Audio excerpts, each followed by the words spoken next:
Welcome to Behind the Paranormal with Paul and Ben Eno. Who was Rosemary Ellen Guiley, and why was her work in the paranormal world so noted and so important? Welcome aboard to the 815th edition of Behind the Paranormal with Paul and Ben Eno. I am Ben, and those questions came from my co-host, partner in the paranormal, and dad, Paul.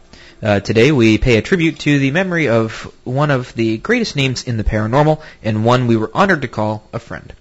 And an occasional guest co-host on this show. She was always one of those. And if you knew Rosemary or her many books, they influenced you in some way, shape, or call. In some way, shape, or another. We welcome your calls today. The number is 401-766-1240, and that's from anywhere. Or email Paul at behindtheparanormal.com. You can contact us via Facebook, Twitter, or Instagram. Rosemary Ellen Guiley was a prolific American author and thinker in the realms of the occult, the paranormal, metaphysics, and spirituality. She was the author of over 65 books, including a series of single-volume encyclopedias on topics as diverse as saints, angels, demons, ghosts and spirits, witchcraft, magic and alchemy, vampires and werewolves. And as a matter of fact, I believe it was her last book written in collaboration with John Zaffis, and I had the honor of writing the foreword for it. And Ben will hold it up for those who are looking at us through the wonder of the webcam and our TV feed, Demon Haunted, and that was really a great honor for me to do that. And she worked closely with a number of people. John Zaffis, of course, is well known in the field, and a friend of ours as well. But anyway, a native of Florida, where Rosemary was born on July 8th, 1950, her family soon moved to the state of Washington, where she grew up in the town of Shoreline. Rosemary had an undergraduate degree in journalism from the University of Washington and became a reporter for the Oregonian and the Seattle Times. One of the reasons we hit it off because I have a similar background in journalism. In 1983, Rosemary launched her career as a self-employed writer, eventually becoming a publisher as well. Over the years, Rosemary's fame as a paranormal researcher spread, and she appeared on radio and television all over the world. Rosemary served on the boards of several prestigious organizations, including the National Museum of Mysteries and Research and the Dr. Edgar Mitchell Foundation for Research into Extraterrestrial and Extraordinary Encounters. She was also a consulting editor for Fate magazine, and that's where I first encountered her when I wrote for the magazine in the 1980s. Rosemary founded Visionary Living Incorporated in 2001, and though it published much of her work, she also expanded in 2005 to promote and publish the work of other authors, several of whom we've had on this show. Rosemary first appeared on Behind the Paranormal with us on CBS Radio on January 17th, 2010. The title of that show was Adventures of a Paranormal Renaissance Woman. Rosemary went on to become a good friend and to co-host the show on a number of occasions over the years, sometimes sitting in for Ben or for me. Her last appearance with us was a while ago, though. It was on December 9th, 2018, when she co-hosted with us to welcome author Dinah Roseberry on the subject of romance and the paranormal. That was interesting. Very unusual subject. I might add that we always looked forward to seeing Rosemary at the annual Western Connecticut UFO Conference in Danbury. The fourth annual event took place only 2 weeks ago, and Rosemary was well remembered. In fact, an empty chair in her honor was present at the panel discussion at the end of the conference. So, Ben, your thoughts? You know, Rosemary was one of those characters that we surprisingly were able to get along with. Yeah, because we're not that hard to get along with, are we? Well, no, I mean, you know, she, like you always say, we agreed on two things. You know, today is Sunday, and you know, we were great friends. Yeah, pretty much. And that was about it. But you know, we were still able to kind of get along and be able to you know, work together. Well, we more than got along. I think we all liked each other, and we had respect. That's what it takes. And there's all too little of that today, I think. Respect for people with differing opinions, you know, very differing opinions in many cases. So why don't we'll continue the discussion, but certainly an example of respect. Let's play her first appearance on our show on January 17th, 2010, and it's just the beginning, and we'll sort of get a feel for how she felt and how her discussion went. For me, it was quite a natural progression. It was a marriage. Oh, I'm going to start in the beginning here. All right. Where folks are listening, I hope. Okay, sorry about that. All right. Okay. Rosemary Ellen Guiley is one of the world's leading experts on the paranormal, with 42 books, including 9 encyclopedias, or encyclopediae, and hundreds of articles in print on a wide range of paranormal, spiritual, and mystical topics. She roughly has 1 million copies in print. Like me, Rosemary has a background in professional journalism. She holds a BA in communications from the University of Washington at Seattle, where folks are listening, I hope, on the great KJAQ 96.5. Her popular encyclopedias on ghosts and spirits, angels, demons, vampires, and werewolves, magic and alchemy, witchcraft, dreams, mystical and paranormal experiences, and saints are considered essential sources for authors, researchers, film and documentary producers, and paranormal investigators.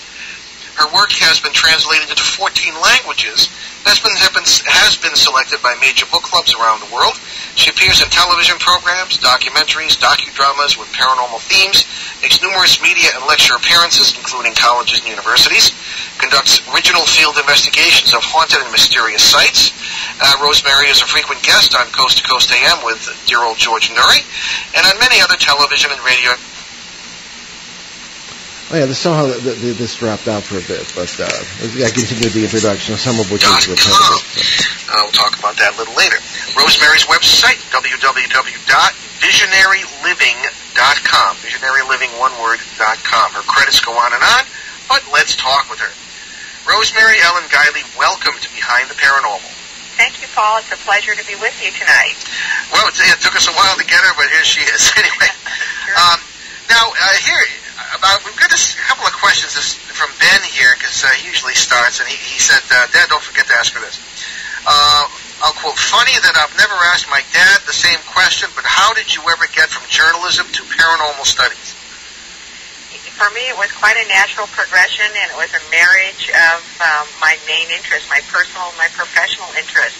I've been interested in the occult since I was a kid. Like most children, I had some psychic experiences. I think just about every child does. I was by no means a psychic wonderkind. I wasn't like the boy in Sixth Sense. But I did have some experiences, and so did other members of my family. And I think because I was also fascinated by the supernatural, science fiction, fantasy, a voracious reader. I loved astronomy when I was young, even had ambitions for some time to be an astronomer. That kept my interest in the paranormal going. I was absolutely fascinated by it, and why it was so mysterious, why people had uneven experiences.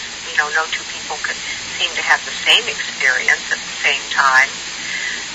And as I got older and got into journalism and newspapers, magazines, the wire service, my own quest for information just naturally led me to start writing about the paranormal, and I aspired to be an author, although originally I was intending to do more fiction with the paranormal than nonfiction. And I think it was my thirst for information that just led to the domination of nonfiction in my life. And what I've been doing is really pursuing my joy, which is a personal quest for information, and it's my professional livelihood as well. Mm-hmm. Very good.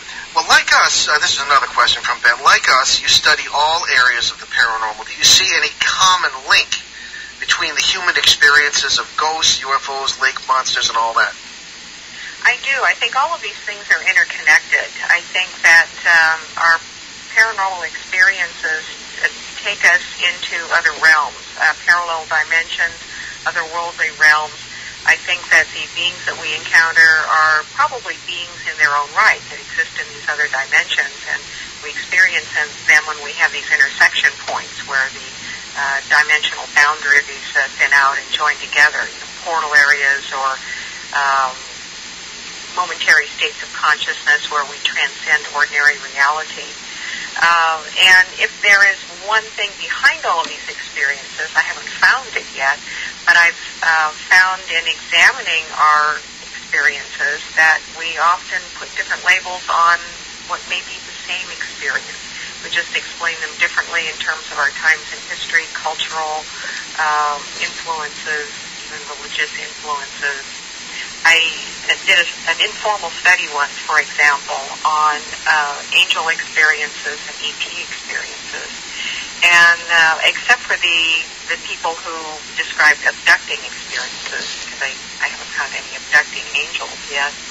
But if people were being visited by well-intentioned, lofty-minded extraterrestrials who were coming to help and inform and teach, they were almost identical to similar experiences that people ascribe to angels.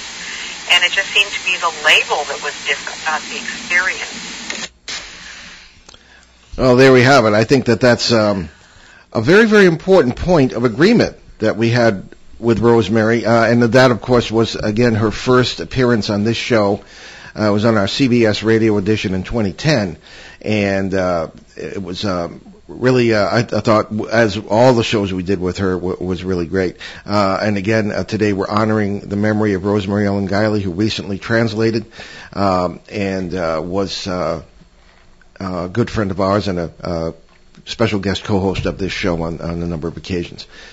So the points of agreement, I think, are things that we need to concentrate on as well. The whole idea of multiple dimensions, multiple universes, was something that Rosemary kind of evolved into, and that was our real point of common interest and agreement. The expression of it was often very different from the points of view of Ben and I versus those of Rosemary, but I think that it was a very, very important point of progress in the paranormal. And we have a caller? Yes, it is Linda Zimmerman. Oh, Linda Zimmerman, our good friend, tremendous, to us, a giant as far as knowledge about Bigfoot and UFOs, and a colleague of ours at the end of Rosemary's at the Western Connecticut UFO Conference every year. Linda, welcome back to the show. Oh, thank you very much for having me, and I really appreciate you doing this show. Rosemary was just irreplaceable. And yeah, she was unique. Well, we refer to her, Linda, as the paranormal Renaissance woman. Of course, Renaissance man or Renaissance woman being a term for a person who can pretty much do anything, you know, and is, yeah, that's right. So, share your thoughts with us, Linda. Well, I first met Rosemary, probably going back 20 years, and I was something of a newbie in the field, and we were at a conference in Pennsylvania at some sort of haunted tavern, and she had the table next to mine, and I'm thinking, oh my God, I'm sitting next to Rosemary Ellen Guiley.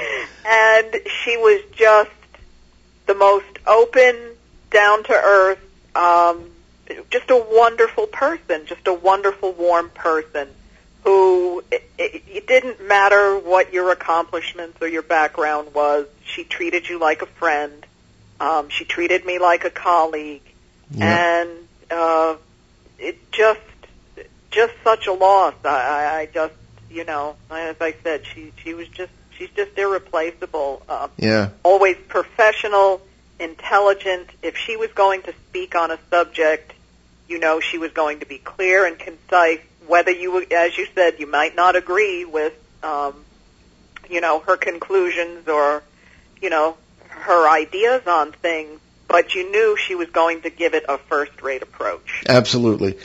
That's very well put, because we had the same experience with her on the personal level. Of course, being in the late 20th, early 21st centuries, you can feel that you're friends with someone and know someone even though you haven't met them yet. However, I had met her some years back, and then of course we'd see her regularly through the show and also through the conference in Danbury, where we also got to know you. And it was just she would always treat you as a friend. And that was very well put, and you never felt intimidated by her presence or her accomplishments, and she was always down to earth. I remember one time I guess it was, I think you were there, Linda. We were having a panel discussion at the end of the conference. Ben, you were there too. Oh, yes. On disclosure. And and most people in the field, they probably are right, feel that disclosure, which is the government sort of telling everybody, or at least part of what they know, or what they know about UFOs, and saying, okay, this is what it really is, and we're this and that. I had used the term naive, if anybody was going to believe that. And, it was sort of a minority, but and I was disagreeing with Linda, in public there, and I should say Rosemary, and she was, so gracious about it, and we hugged afterwards, and, and we had known each other well enough to know that we agreed on very little, but that we had tremendous respect for each other. Exactly. She was absolutely somebody to respect, and how you couldn't act like a friend towards her, how you couldn't like her. Impossible not to like, yeah. Impossible. Exactly. And, the variety of topics she could speak on was amazing. And the knowledge base, and doing her radio show, wow, boy, did she plan, ahead of time. Yep. And she was asking questions like, no, I was like, wow, you must have actually read my book. Yes, I know. Which is hard to do when you're a host, because, well, you're a broadcaster too, and then you just receive, all these, I must receive 100 books a year from publishers who want the authors to be on the air, and you just don't have time to read them all. Especially when a lot of them are, I think are, not all that great. I don't know. But she always was up on what she was talking about. That's why we love to have her on the show. And I think she liked us too, because you know us. I mean, we try to run a tight ship in just an hour a week, and she fit right in with that, And when she was doing, I remember there was one time she sat in for you, Ben. You couldn't be here, and she and I did an open line show together. She could answer any question on any subject with knowledge and with articulate. It was great. And experience. Experience, that's right. Yeah, everything had happened to her. She was a few years my senior. She didn't look it, but she just. I started reading her books really in the 1980s. And there was an encyclopedia of angels that she did that I actually found in a seminary bookstore.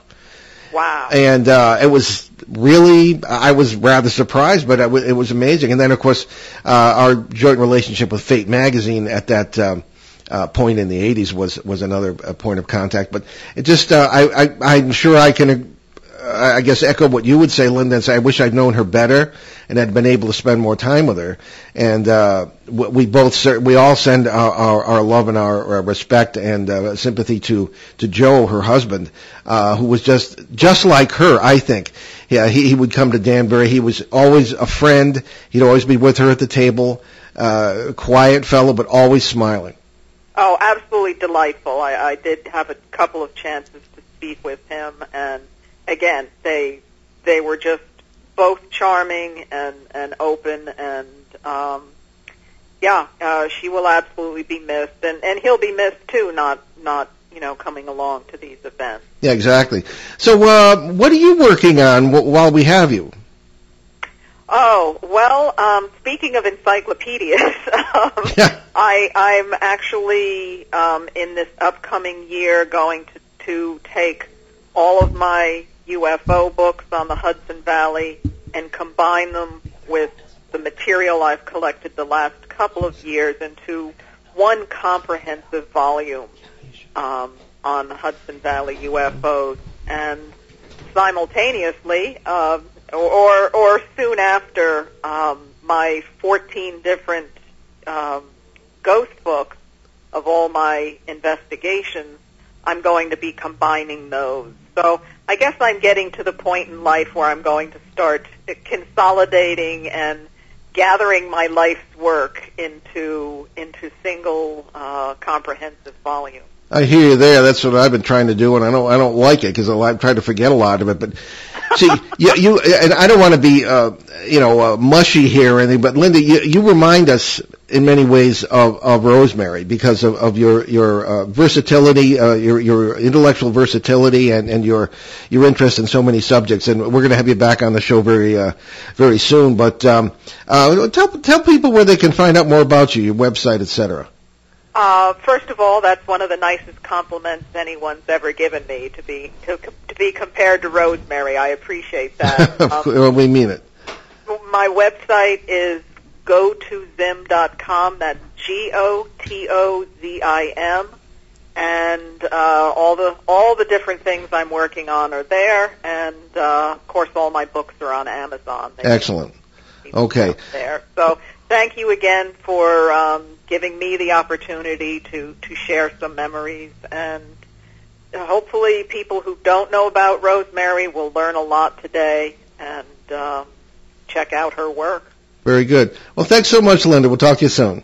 Okay, take care. Bye-bye. Bye-bye. And we have another caller, and I believe, we'll get him on the air here, I believe we have Aurelio Maraca, who is our very dear friend from the staff of the Danbury Public Library, which hosts the Western Connecticut UFO Conference annually. And Aurelio, welcome to the show.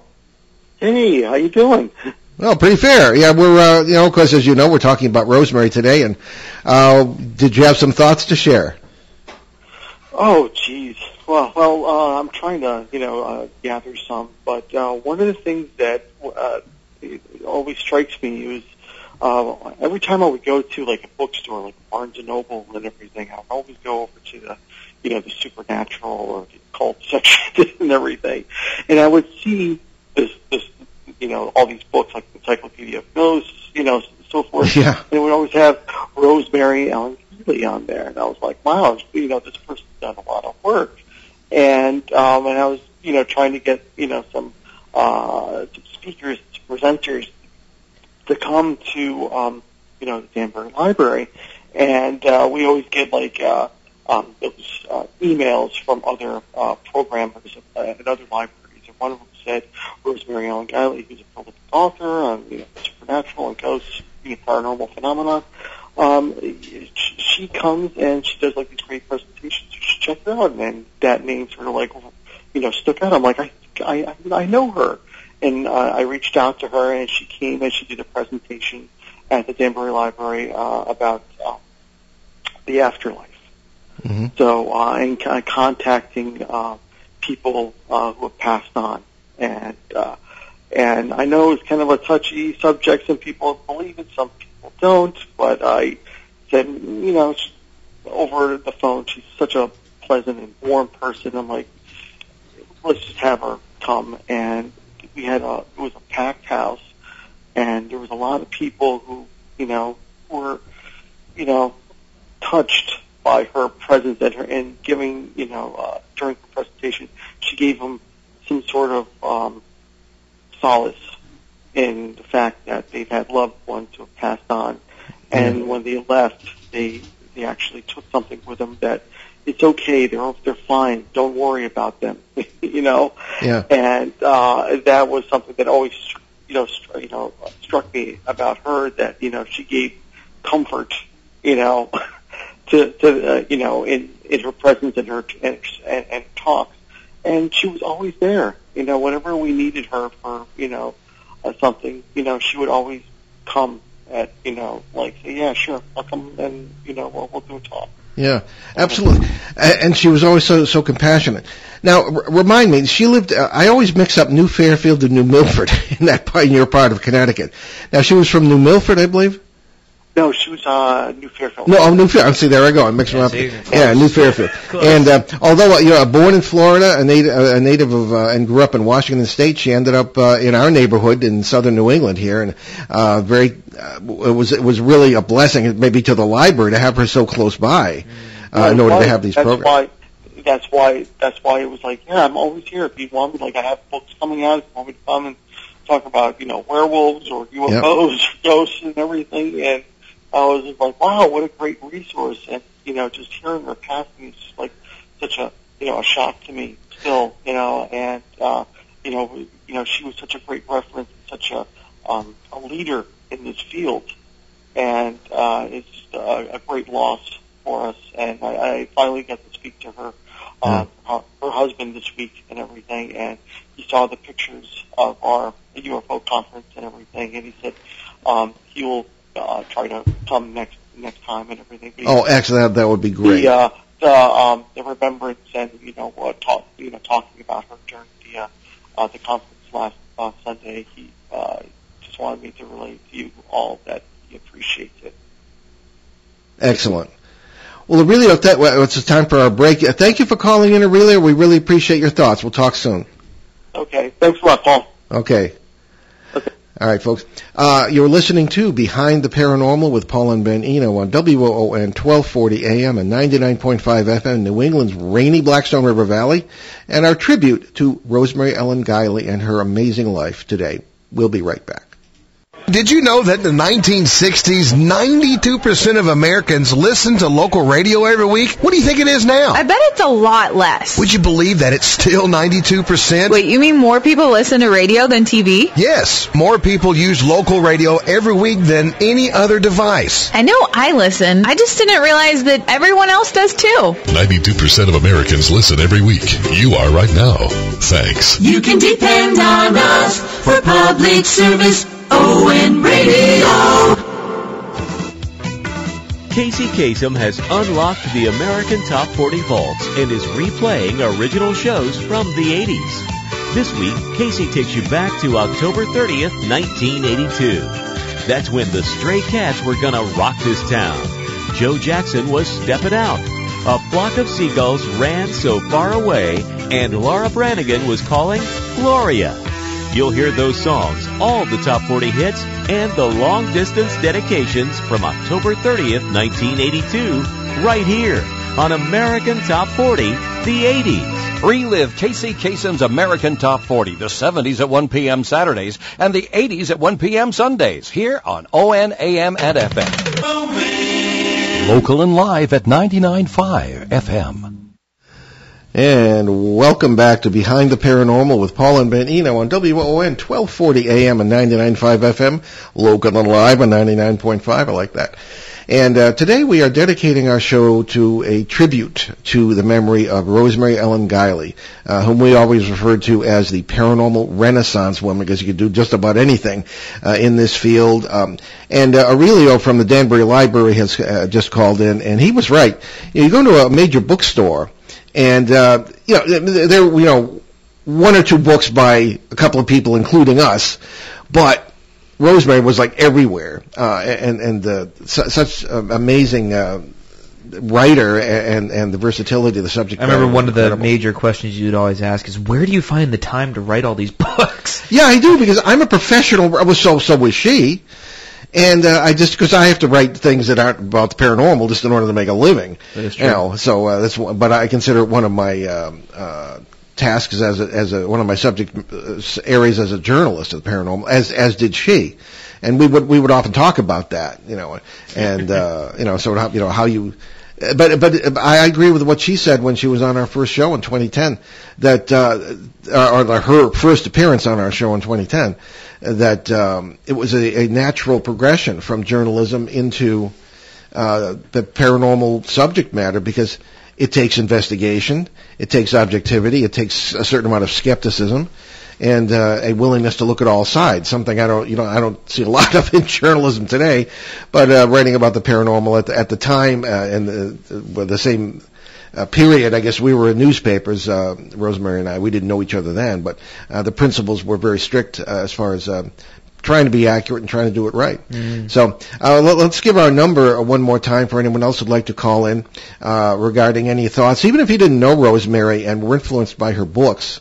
That we'd love to hear from you. It's 401-766-1240 from anywhere, or you're welcome to send email to paul@behindtheparanormal.com, which is something we're monitoring, trying to monitor Instagram and everything else too at this point. However, call in if you'd like, or send an email. There was a certain, I have problems with people whom I may have known 40 and 50 years ago, and whose opinions on anything have not changed in all that time. To me, that's a little strange. Rosemary grew in her opinions about paranormal subjects. She didn't. We still disagreed on most things, but she came to appreciate the ideas as we have about multiple dimensions, as it's called, or the multiverse, and even maybe the holographic theory. And she wasn't didactic, a word that means I'm right and you're wrong, essentially, or wanted to teach using only her opinion. And she didn't do that. She was open-minded. I think she was an example to all of us of that. And she, we realized that we are all learning. And she agreed with us, certainly, and remember, I think she's the one I heard this from. There are no experts in this field, just people with very interesting opinions and interesting theories. One of her subject areas where we most disagreed was about Ouija boards. Oh, yes, I remember that discussion. And she's one of the few major headliners in the field who thought that it could work, and it isn't necessarily negative if you have the right attitude and if you have the right approach. And we always vehemently disagreed on that, but as we know, we always did respect her opinion. And she had a number of. I think there are a number of people in this field, Ben, who have had experiences, but aren't too anxious to talk about them because they don't want to undermine their credibility. There are a number of people in the UFO field who are thought of as major headliners, and they are, but they've had experiences they don't like to talk about. Well, we talked about this with, I think it was Mike Stevens. Yeah. One of the last times. From Seacoast Saucers of New England, yeah. Yes. One of the last time we talked with him, he made a really interesting point that was, people in the field of the paranormal are specifically ufology, you're either a researcher or an experiencer. You can't be both, which is kind of weird because you can be both. And you and I are both. Yeah, exactly. So, the idea, I think he pointed out one of the major figures who had a lot of experiences, but then when asked, they said, "Oh, well, no, I'm a researcher," and kind of just stuck with that. Because there is sort of a degree of credibility that comes along with it, but I think in this part of the country specifically, as it's still kind of stigmatized to talk about this stuff, at least in any serious way. Like everybody thinks of like Salem, right? Everyone thinks of like the sort of Disneyfied versions of the paranormal that have kind of taken place here with some of our compatriots in southern Rhode Island, without naming any names, right. Kind of making it goofy, and not at all very serious, especially in this part of the country, where now it's kind of like, oh well, it's just spooky stories and that's it. But if you go anything beyond the spooky stories, it's like, oh, I don't want to talk about that. Yeah. Well, Rosemary always came across, and she was one of us here in New England. She came across as very scholarly, and as Linda Zimmerman suggested, feet on the ground, and very articulate. And there's a certain, I don't know what you'd even call it, je ne sais quoi, I suppose. A certain I don't know. Yeah, about someone who can strike that balance of intelligence and yet dealing with a subject as bizarre as this can get, and then having people take you seriously. She was taken seriously in the media. She was on TV a lot. Anybody who would turn on Discovery Channel or something, very often Rosemary would be there. Coast to Coast AM, she was a regular, the most listened to nighttime show in America. I think it is the most listened to and most syndicated show in America. I think it is. As it is, yeah. 500, 600 stations, and there she was. So it was, I think, a fine line to walk, but she walked and she did it well, and she never fell, from what I could see. But her interest in some things that we haven't even gotten into, and that's the Jinn, D-J-I-N-N. Here's one of my favorite books of hers, The Jinn Connection, which is relatively recent. And the Jinn is the word from which genius comes, And the plural of genius is none other than genie, technically speaking. And we've had lots of discussions about, as we all grow up, the Aladdin and the lamp and all this business. This all has to do with jinn in the Arab tradition. And she was particularly interested in that, did a lot of research on it. And we really hadn't done much, so we'd love to have her on the show to talk about that, because we didn't really know much about it. And people would say, well, the jinn, are they demons? Whatever that may mean. Are they this? Are they that? But we'd often share news reports from, the weird news sources that will come on. Associated Press sometimes does that. And there would be people who had sightings and experiences of the jinn, particularly in the Middle East. But as she said in the introduction to the show, that we played from 2010, she said the labels very often are arbitrary, and we're always saying this. And another point of agreement with Rosemary, that people will have these experiences, or they'll have these concepts, and they'll stick labels on them that we can understand that might not necessarily correspond to the actual nature of the phenomenon. For example, you see, we're always using this example. You see somebody who you went to their funeral 10 years ago, and there they are, skipping happily down the street one day. It has to be a ghost. It has to be the remnant somehow of the person and their personality, even though that's not really possible under the laws of physics. Yeah. But Rosemary was willing to look at other possibilities for that. I think her interpretation of the multiverse, as we call it, is very different from ours, but nevertheless, she really thought hard about these things. She applied a vast intelligence that she had to all these points, and we had some great discussions and some great shows because of it. Yeah, it's an interesting topic, and I confess I the only time I ever really sort of indulged in the jinn was that show with Rosemary. I haven't had a chance to really kind of delve more into it. No, I know. Her book is really good about it. If anything, that just shows how much research she does into everything. Yeah, exactly. Yeah. And another interesting point was haunted objects. Oh, yes. People are very fascinated by that, and you do run into these things.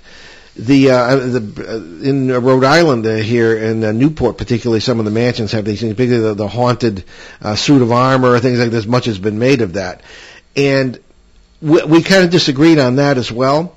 But I did write the foreword to her book, Demon Haunted: True Stories from the John Zaffis Vault, that Rosemary and John Zaffis collaborated on. And I tried to write it so, I said I don't really agree. I didn't say I disagreed with them. However, I said, well, what did I say? I said that there are all sorts of explanations. But I did so certainly. I mentioned there these two legendary researchers once again combined their considerable experience and talents to give us Demon Haunted: True Stories from the John Zaffis Vault with jarring cases of negative entities. While there can be debate on just what the paranormal is all about, there is no doubt that negative entities exist, that they are hungry and hostile, and that they can somehow be bound to objects. Much the same applies to tragic events. This book will give you an eyeful. So I meant that. Yeah. But our point of view was, well, for example, I was on did a Travel Channel thing from Newport in 2002, and the producer was not pleased. She wanted, as you would say, spooky, scary skeletons, Yep. But I gave them the multiverse and consciousness waves and things of this kind, and she was not pleased. And I think I was in the whole show for about a minute because she didn't like what I was saying. They wanted the other thing. But Rosemary would speak her mind also. She didn't mind if the producer was upset. She did take a more traditional approach to what these things are, but nevertheless, she was a person of great courage. But she was open. She was open. Yeah, she was. That's the secret in this field. You have to be open-minded. We're always saying, ironically, yeah. Well, some would say we're not very open-minded. Well, we're always saying we could be wrong. That's true. Forever in lectures, we're saying that. I mean, we change our opinions. We change our opinion. Yeah, when you have better information, you change your opinion. I think we you grow. Yeah. We're looking very closely now, and we always talk about the Bouget anomaly. And I did not have a chance to talk to Rosemary about this before she left us, but that I think she would have been very interested in that. The geotechnic phenomenon that is well known to science, and we bring it up because it's a gravity anomaly. Somehow it's always at the center of these flap areas. There was someone who talked about it before too, and we had him on our show. In the context of the paranormal? Yeah. It'll come to me eventually. I'll bring it up, but I remember it because I thought the guy was a little.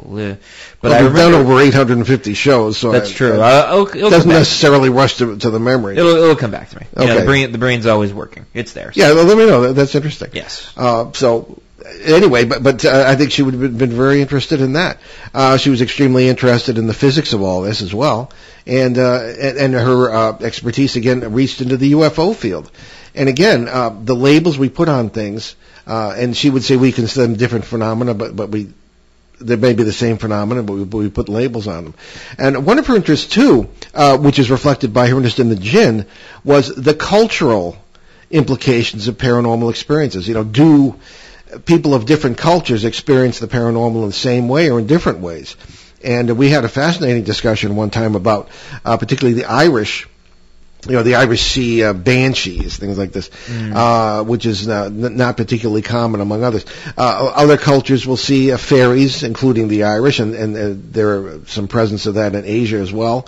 I ran into them in Puerto Rico, which does not really have a strong fairy tradition, but she was interested in all this stuff, from fairies to UFOs to, could the so-called fairy phenomenon be an alien thing, or vice versa? And she was interested in our idea that all phenomena, I suppose, that you could associate with so-called demonic phenomena might actually be alien in a broad sense of the term. So she was open and interested in just about everything.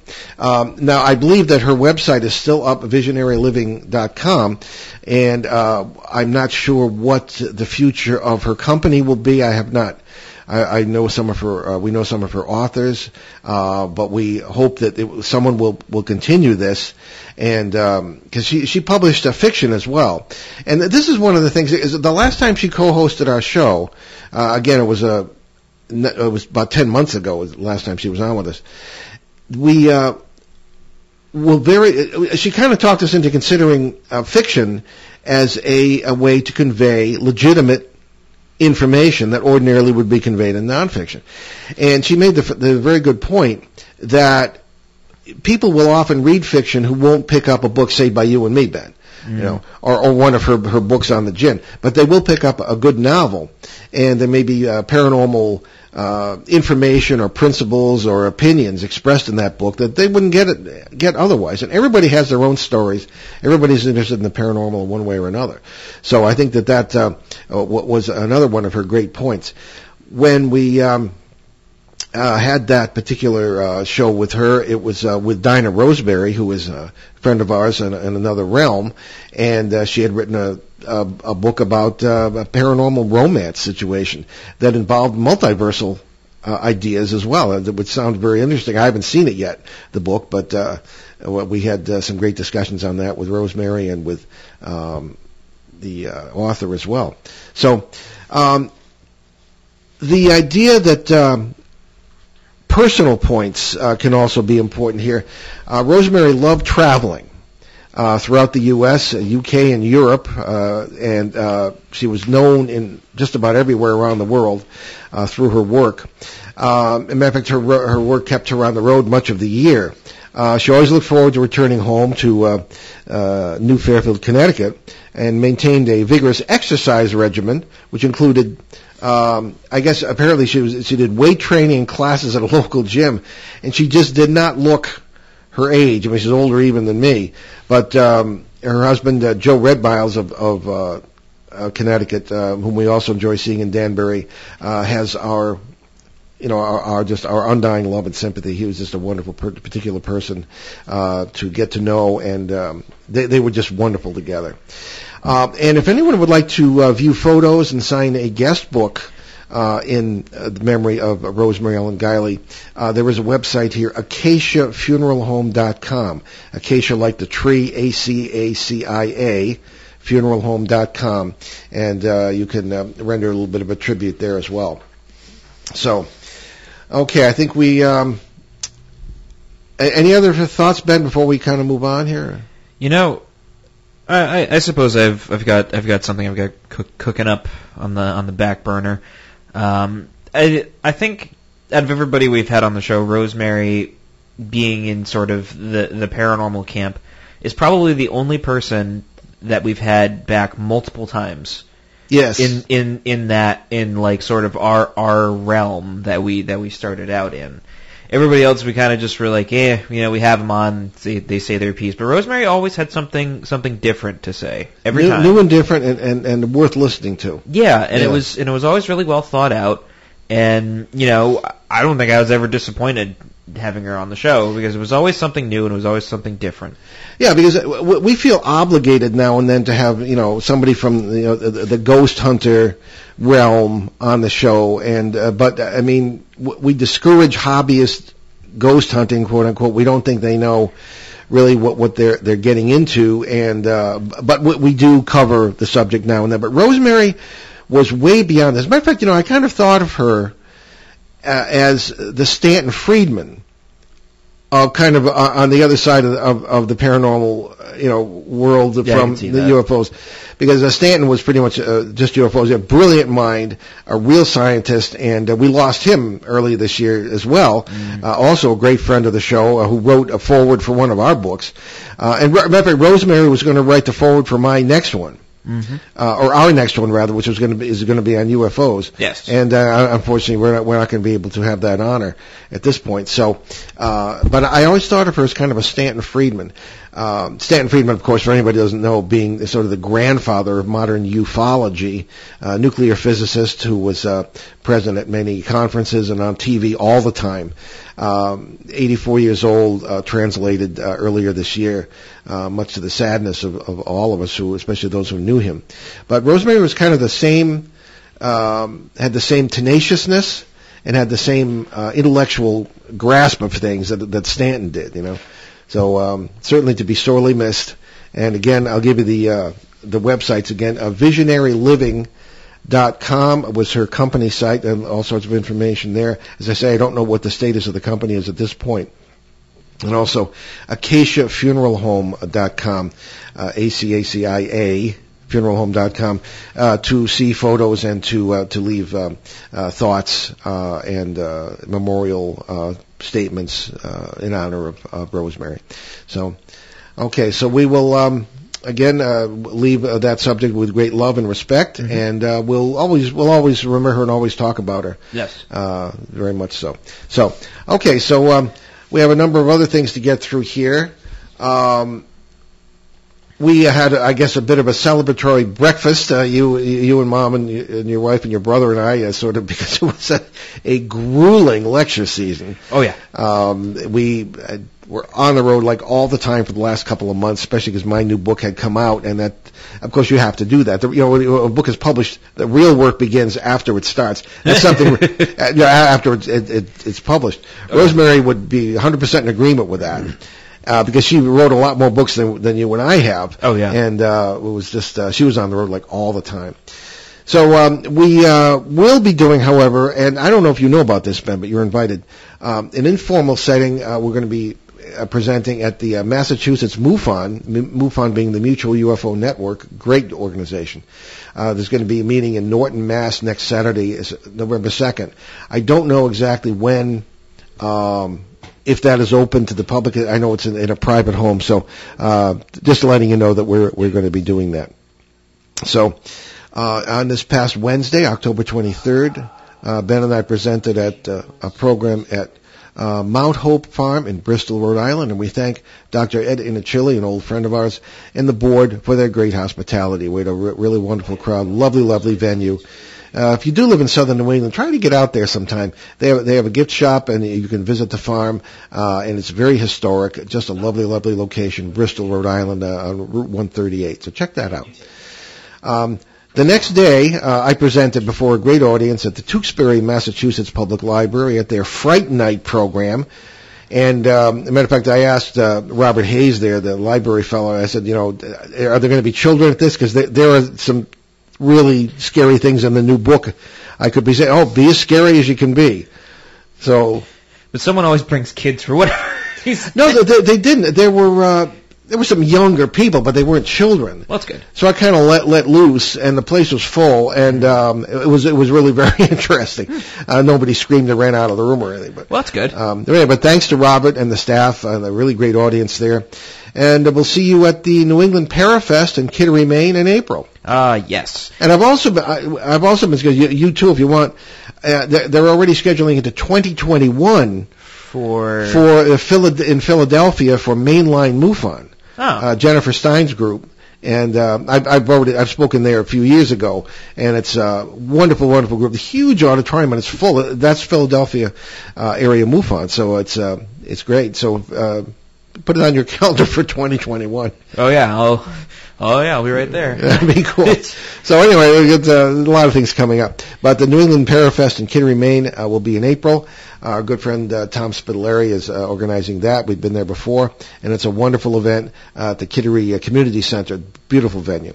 Indeed. So don't forget to check out our books. That includes Behind the Paranormal, Everything You Know Is Wrong, and Behind the Paranormal 2, Bigfoot, Mothman, and Monsters You've Never Heard Of.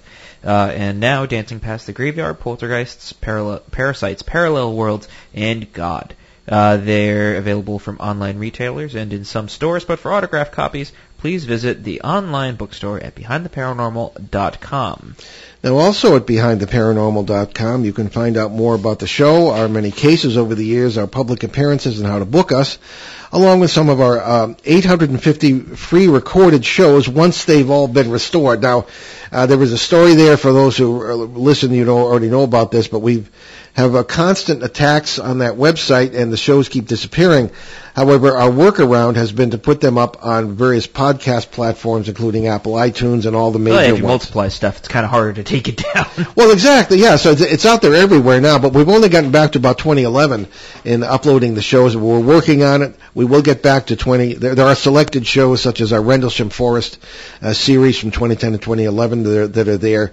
But you might have to do some scrolling, but there are about 550 shows up there, and we're going to get all 800 going up there as soon as we can, but it's really time consuming.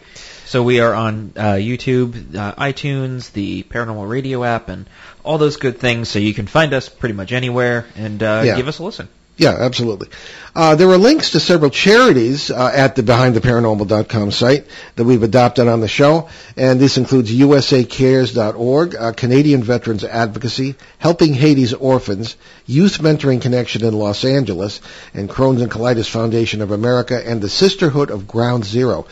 We know all these people. We're very careful before we back a charity, and these people are really great. They're dedicated, and the money goes where it should go, not just to administration, some huge organization. So, Ben, what do we have for next week? So, next Sunday, November 3rd, we'll welcome scuba diver and UFO researcher Debbie Ziegelmeyer? Ziegelmeyer. There we go. Hey, first try. For what's bound to be an amazing discussion on diving underwater with UFOs and USOs, which I actually don't think we've ever really done a show. I don't think we have either. We've mentioned it, mostly the Shag Harbor stuff, but right. Other than that, we've never really delved deeply into it, pardon the pun.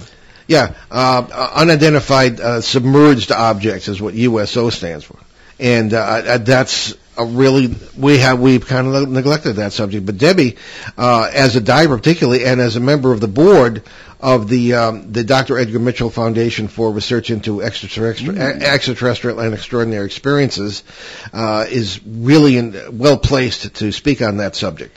Yeah, and I think the interesting thing about it is I always like to point this out, that we know more about the surface of the moon than we do about our own oceans. That's right. Which is like 75% of the planet is ocean. So yeah, there are more than that actually. Oh yeah. But so we're looking forward to that. So that'll be next week, November 3rd, here on WON 1240 AM and 99.5 FM, 12 noon Eastern to 1. So we'll leave you this afternoon with a thought from the great New England poet Emily Dickinson. To live is so startling, it leaves little time for anything else. I like that. It's not exactly roomy, but nevertheless. Anyway, I'm Paul Eno. And I'm Ben Eno. And thanks for joining us on our great cosmic journey. And we shall see you behind the paranormal. Return to this radio frequency 167 hours from now for another edition of Behind the Paranormal with Paul and Ben Eno.